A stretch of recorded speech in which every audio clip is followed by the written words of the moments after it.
Hello everyone and welcome to the channel. My name is Key the Gamer and today we are going to be ranking every Mario 64 level from worst to best. So let's go ahead and jump right into the list. We're starting off our list today with Dire Docks. I personally think this is the weakest level in the game. First off, it's not really memorable and it's pretty boring. One of the best parts about the level is the submarine in the middle. It's pretty cool. However, it disappears after you beat Bowser in the Fire Sea, so if you revisit the level later, it feels even more empty. But out of all the Super Mario 64 levels, this is one of the few that I wouldn't want to go back and revisit, which is why I think it deserves this last place spot. Next up today we have Rainbow Ride. Now this level could have been cool if it weren't for the fact that the majority of it is spent riding the magic carpet. The best part about Mario 64 is controlling Mario, and in this level you don't control him as much as you are waiting for the carpet to take you to the next section. Not only that, if you make it far in this level and die, you have to restart from the beginning and ride the carpet again. Overall, it's just a pretty boring level, which is a shame because some of the sections in it are actually pretty cool. It's just getting to them is the bad part. For example, the airship and the castle, those are both pretty cool. It's just they're so far into the level, and it takes so long to get to them. Overall, I really just prefer levels that I can play at my own pace and not at the pace of a magic carpet, which is why this level ranks so low. Next up is Wet Dry World. Now this one may just be me, but personally I'm just not a fan of this world. I always get super confused making my way through this level, and the level design itself just doesn't really appeal to me. Another thing I don't like too much is raising the water levels, which seems to be a reoccurring thing for Nintendo games, like the water temple from Ocarina of Time, which actually I don't think is too bad. But still, I'm just not a fan of that system.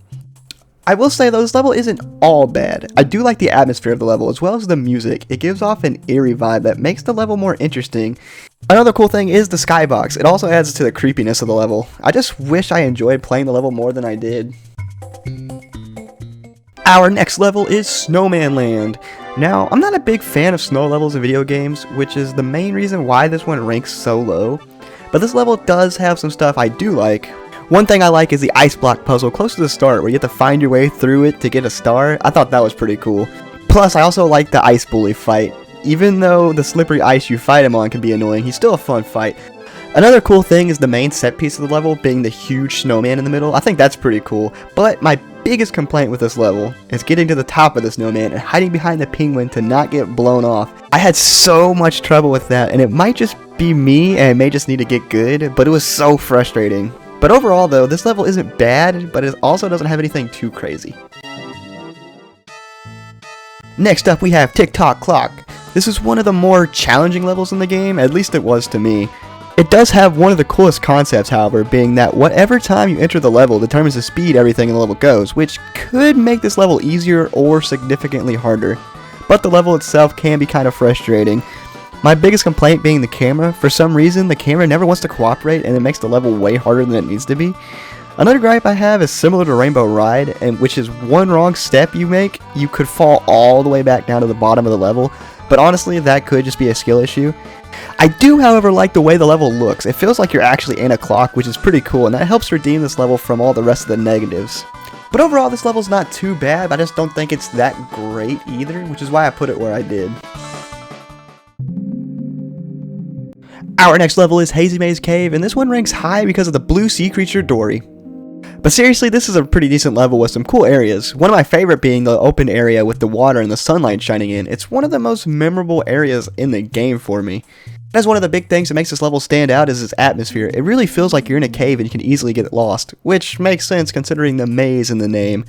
I also really like the room with the hole and the room with the poison, but getting through the poison can be a little annoying, which comes to my biggest complaint. Most of the stars in this level aren't too interesting to go and collect. They're kind of similar to some of the other stars, or just not that interesting at all. For example, one of the stars being on the ledge, it's not too interesting, it's just kind of there. But other than that, I think this is a pretty good level. The next level is Cool Mountain. Now this is another snow level. I'm not usually a fan of snow levels, but I do kind of like this one. I think out of all the levels, I spent the most time here, and I spent a lot of the time harassing the little penguin and throwing him off the ledge, but I think everybody did that. And one of my favorite things about this level is the slide right at the start. For me, it's the highlight of the level. I've raced that penguin more times than I can count, and I remember finding the shortcut for the first time. It's some of the most fun I had in this game, probably.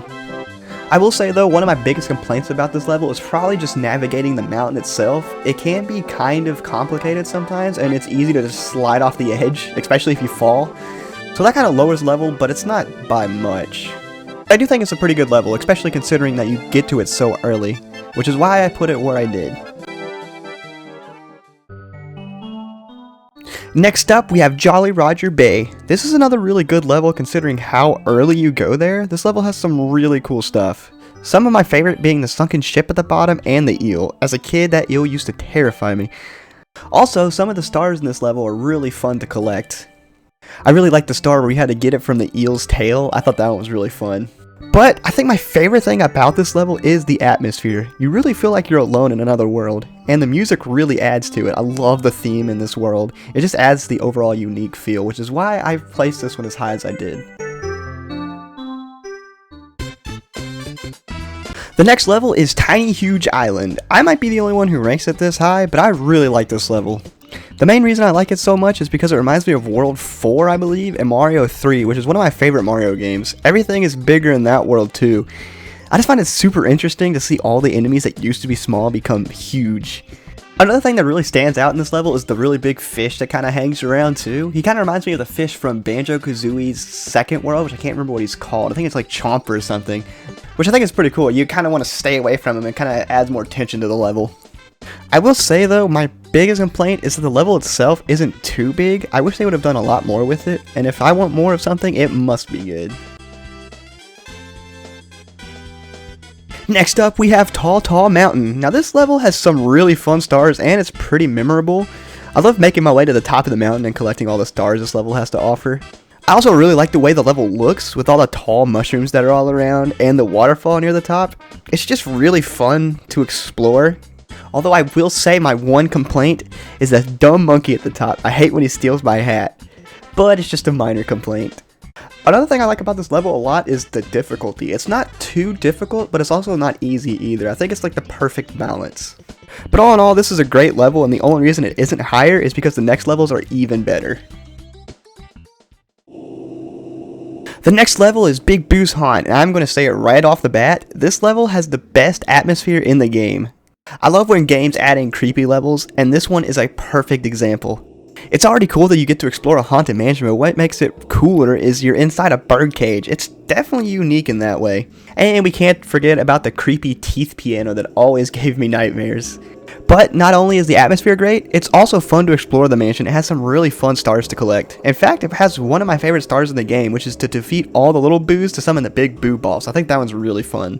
I think my only complaint about this level that I have is the boos can be a little annoying to fight, but I can overlook that as it's not too bad. But overall, this level is super unique and has a lot to offer, which is what makes it so good. Next up, we have Shifting Sandland, and this level is very close to Big Boo's Haunt, but I put it higher just because I feel like it has a little bit more to it.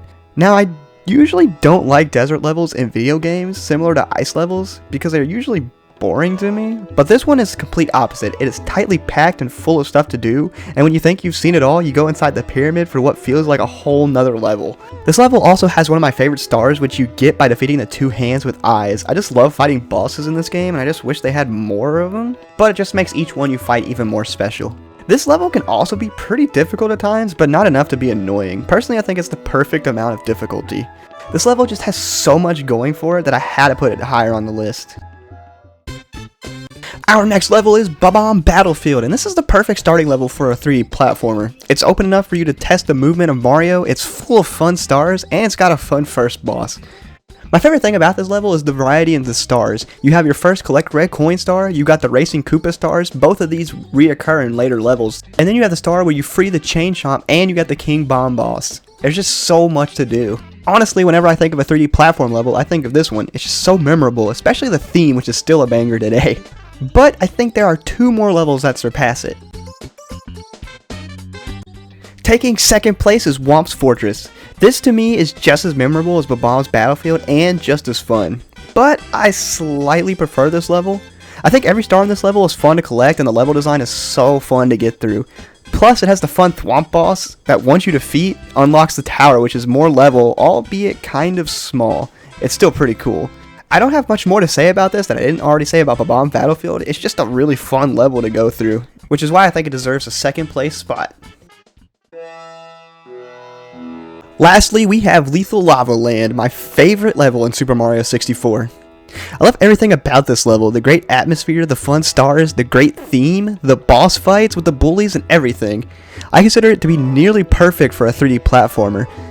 It has some really fun stars, like the fight with the big bully and the little bullies. It also has the red coin star, which is on the little Bowser puzzle, and one of my favorite parts of the level being the volcano in the middle. When I discovered there was a whole nother level inside, I was blown away. It's similar to the pyramid and shifting sand lands, except it's more hidden, so I like this one a lot more. Usually lava levels in Mario games aren't my favorite, but this is the exception. With the skybox, it feels like I'm in another fiery world, and I love it.